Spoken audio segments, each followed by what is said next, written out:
राजस्थान तो राणा प्रताप की भूमि है। तो पहले से हम सब लोगों को एक इज्जत से हम राजस्थान को देखते हैं, लेकिन यहाँ का राजनीति सुखाड़िया काल से एक विकृति आई है।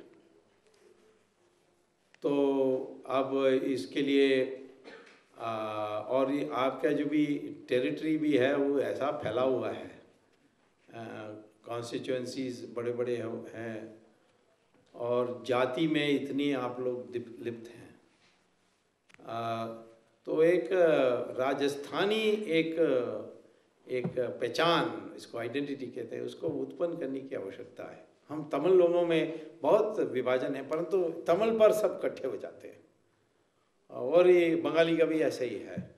परंतु यहाँ राजस्थान में इतनी संस्कृति होने के बाद भी आप एक राजस्थानी पहचान नहीं बनाए हैं, इसमें आप बिखर जाते हैं। और दिल्ली में भी आपका उसके प्रभाव कम है, और दिल्ली भी सोचती है कि कोई भी आए तो ये हमारी बात कर, हम यहाँ ही मिलाने वाले, तो दिल्ली भी परवाह नहीं करती है। तो वो बदल आनी चाहिए। मेरा राजनीति 1969 माने 1969 में प्रारंभ हुई थी, जब जनसंघ का अधिवेशन चल रहा था पटना में। तो जनसंघ के तरफ से निमंत्रण आया कि मैं उस अधिवेशन में सेशन को अवगत कराऊं कि देश की राजनीतिक दिशा क्या होनी चाहिए। ये इनविटेशन इसीलिए आई थी क्योंकि उस समय मैं जनसंघ का मेंबर नहीं था। वैसे राजनीति से मेरा कोई संबंध भी नहीं था, मैं हार्वर्ड में प्राध्यापक था। तो जब ये चिट्ठी आई वो इसीलिए आई क्योंकि खबर छपने लगी हिंदुस्तान के अखबारों में कि मैंने एटम बम के विषय पर किसिंजर के साथ डटकर लड़ाई की कि हिंदुस्तान एटम बम बना सकता है और हिंदुस्तान की इकोनॉमी के लिए लाभदायक होगा। जब जो आम राय थी उस समय वो बिल्कुल उल्टा था कि हिंदुस्तान के पास क्षमता नहीं है, और दूसरा कि यदि हिंदुस्तान प्रयास भी करेगा तो फिर उसकी इकोनॉमी ठप हो जाएगी। तो ये विपरीत थी।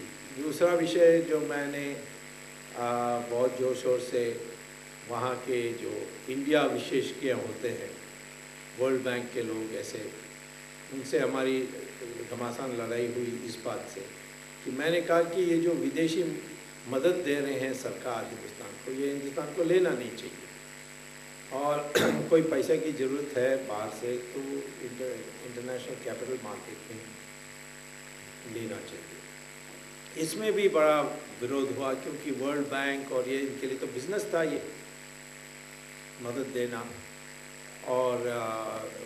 और हिंदुस्तान में भी जो ऑफिसर्स लोग थे या जो सरकार में थे उनको भी एक प्रकार से ये शान था, वो विदेश घूम के आते थे।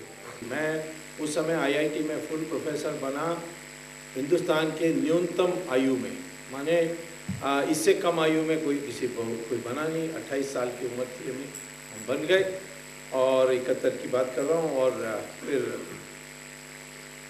उस सेवा से उन्होंने मुझे निकाल दी, ये सोच कर कि मैं वापस चली जाऊँ। तब मुझे जनसंघ ने कहा कि हमारे पास कोई इकोनॉमिस्ट नहीं है और आप हमारी पार्टी में शामिल होकर हमें गाइड करिए। तो पहला प्रवेश मैंने जनसंघ में किया। तो जनसंघ में इसीलिए किया कि उस समय मेरे दिमाग में 4-5 बातें स्पष्ट थी भारत के भविष्य के लिए। एक है कि सोशलिज्म को ख़त्म करना है और बाज़ारी प्रणाली को लाना है। दूसरा है कि हमारे देश की जो सोवियत रूस की झुकाव है उसको समाप्त करके हमारे देश की जो विदेश नीति है उसमें चाइना और रशिया के बीच में कोई फ़र्क नहीं करनी चाहिए, तटस्थ होनी चाहिए। और उस समय चाइना और रशिया में दुश्मनी थी, तो मैंने कहा कि हम क्यों इन दुश्मनों के बीच में रशिया के पक्ष में होनी चाहिए और चाइना के साथ हमारी रिश्ते को सुधारनी चाहिए। तीसरा है कि जिस देश हमारे पूर्ण रूप से पक्ष हो सकते हैं, जिनका कोई हमारे साथ लेने देना नहीं होगा, दूर से दूर में हैं परंतु हमारे पक्ष में हैं, उनके घनिष्ठ मित्रता पैदा करनी चाहिए। उसमें मैंने इज़राइल का रिश्ते की बात की थी। और चौथा मैंने ये कहा कि हमारे देश की एकता पैदा करने के लिए एक पहचान, जिसको अंग्रेज़ी में आइडेंटिटी कहते हैं, उसको पैदा करने के लिए हमें हिंदुत्व को अपनाना चाहिए। तो आज मैं हिंदुत्व को बोल रहा हूँ, कोई नई बात नहीं। मैं इसीलिए ज़्यादा जोर दे रहा हूँ हिंदुत्व, क्योंकि बाकी सारी बातें हमारे देश ने मेरी बात को मान ली। चले गई सोशलिज़म, और वो जी जब मैं कॉमर्स मिनिस्टर था तब हमने ब्लूप्रिंट तैयार करके समाप्त कर दी। चाइना के साथ हमारी रिश्ते सामान्य हो गई, और तीसरा इज़राइल के साथ बड़े घनिष्ठ मित्रता हो गई, और अब बाकी रहा है सिर्फ ये हिंदुत्व का सवाल। तो इसीलिए हमारी कंसंट्रेशन भी ज़्यादा हिंदुत्व पर है।